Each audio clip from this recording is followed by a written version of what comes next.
রহমতুল্লাহি ওবারাকাতু।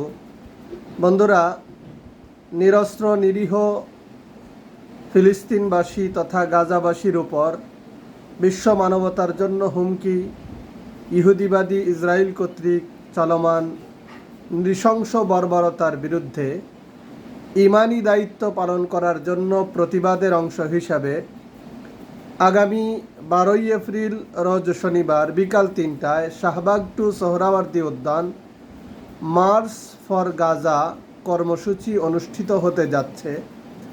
যে কর্মসূচিতে একাত্মতা পোষণ করে অংশগ্রহণ করার জন্য ইতিমধ্যে ব্যাপক সাড়া পড়েছে, যেখানে আলেম উলামা, জেনারেল শিক্ষিত, পেশাজীবী, শ্রমজীবী, স্কুল কলেজ ভার্সিটির ছাত্র, মাদ্রাসার ছাত্র, ইসলামী ঘরানার, সাধারণ ঘরানার, ক্রিকেটার থেকে শুরু করে রিক্সা চালক পর্যন্ত সর্বস্তরের মানুষের অংশগ্রহণের এক ব্যাপক পরিকল্পনা চলছে এবং ইতিমধ্যে একাত্মতা পোষণ করেছে বিভিন্ন শ্রেণী পেশার অসংখ্য মানুষ, বিভিন্ন জাতীয় পরিচিত ব্যক্তিবর্গ।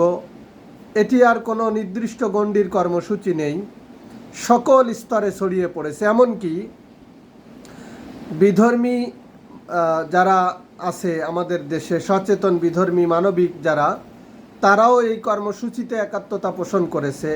অতএব আসুন নির্যাতিত নিরীহ ফিলিস্তিনবাসীদের পাশে দাঁড়ানোর জন্য, জালিমকে সতর্ক করার জন্য, প্রতিবাদের অংশ হিসেবে ইমানি দায়িত্ব পালন করার জন্য আমি, আপনি, আমরা, আপনারা সকলেই আগামী 12 মার্চের কর্মসূচিতে অংশগ্রহণ করি। পুরো বিশ্বকে জানিয়ে দেই আমরা নির্যাতিত গাজাবাসীর পক্ষে আছি, আমরা মানবতার পক্ষে, আমরা সকল মাজলুমের পক্ষে, আমরা সকল জালিমের বিপক্ষে।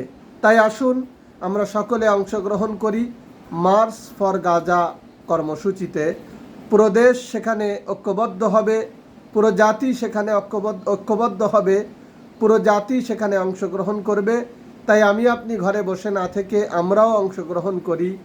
জেগে ওঠো বাংলাদেশ, রুখে দাঁড়াও জুলুম, অন্যায়, অত্যাচার, অবিচার। আসসালামু আলাইকুম ওয়া রাহমাতুল্লাহ।